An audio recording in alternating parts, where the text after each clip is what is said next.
Well, good morning, everybody. Yes, it's me again, and it's 9:30 in the morning.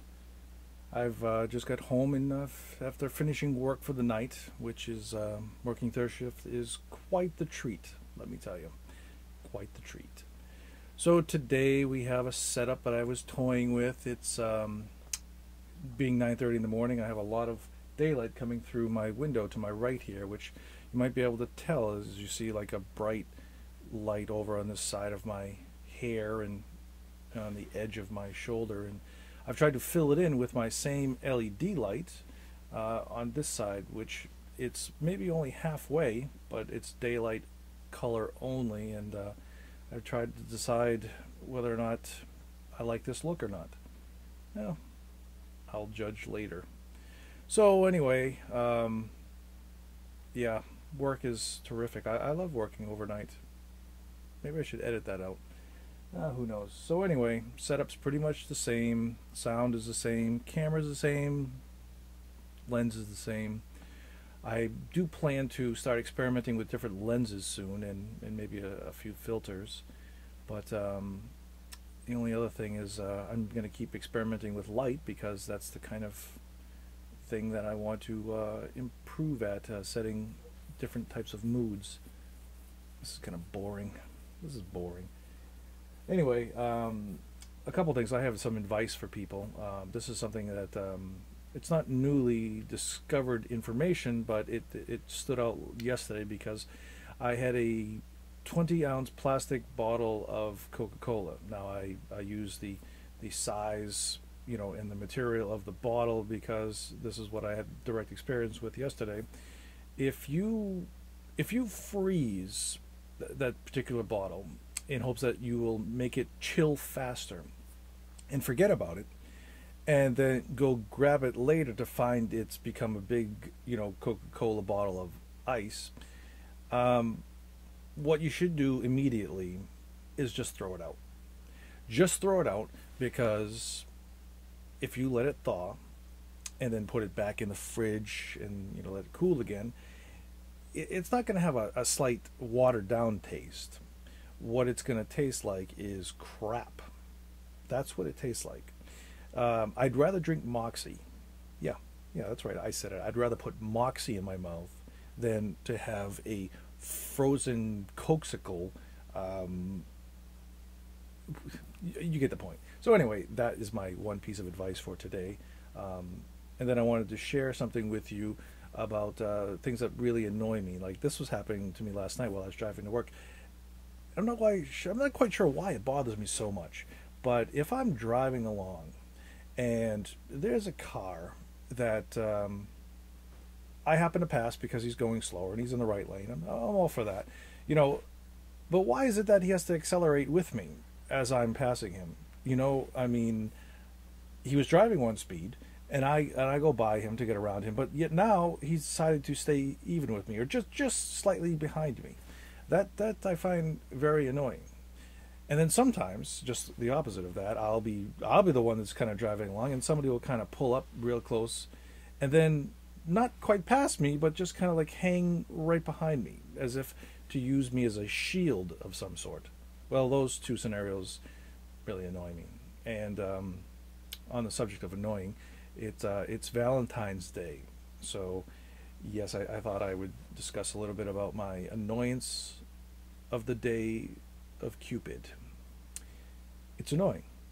I don't like it, and over the years, I've had plenty of Valentine's Days where I've been with someone and not been with someone, and it certainly is my preference, I think, to not be with someone on Valentine's Day, because I don't particularly enjoy it. I'm not very happy about these companies that try to make a lot of money off the public on these particular days.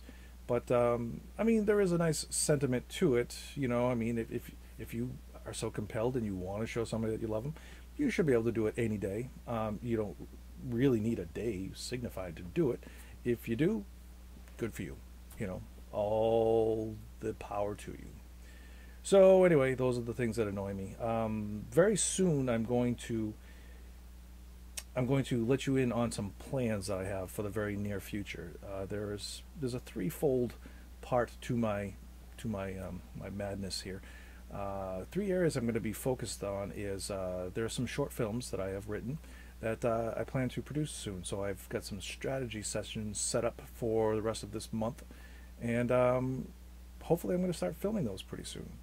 The next spear of my attack is going to be in something where I'm going to help aspiring actors create their own film reels. So I hope this catches a lot of people's attention, because I think this is going to be a very positive thing. I've heard a lot of people asking about it, and there are different types of reels, and I have a plan that is going to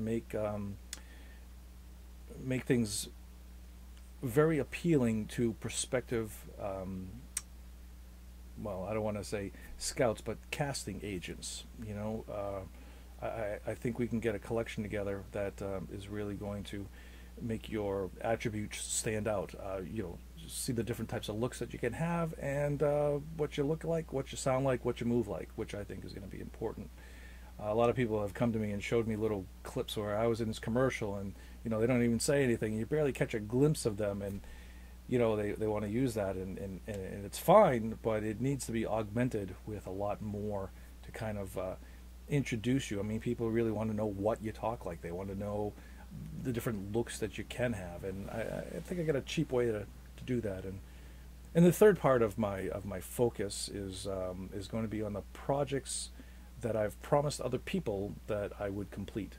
I have a couple that are long overdue, and I do need to complete them, and I intend to be a person of my word and get those done as quickly as possible. So with all these things happening, I think that I'll be busy for a few months now.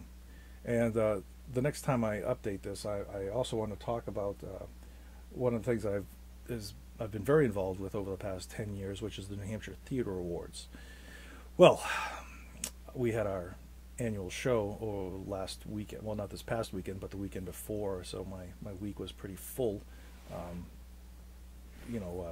Tech week and leading up into the show, which just led into another tech week, followed by my performances in Glengarry Glen Ross. But back to the awards show. I enjoy doing that every year, and it's a lot of fun. It's a lot of work. And I mean, I do it so that I hope people will come and have a good time.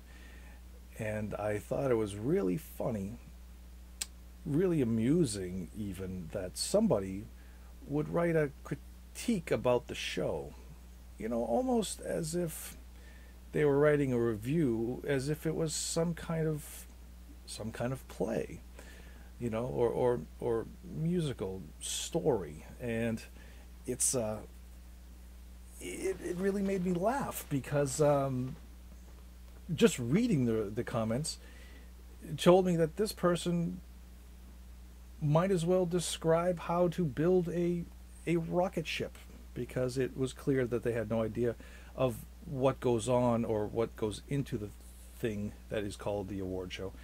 And I think it's funny, because I want to break down each little critique and examine it, because I think it would be fun.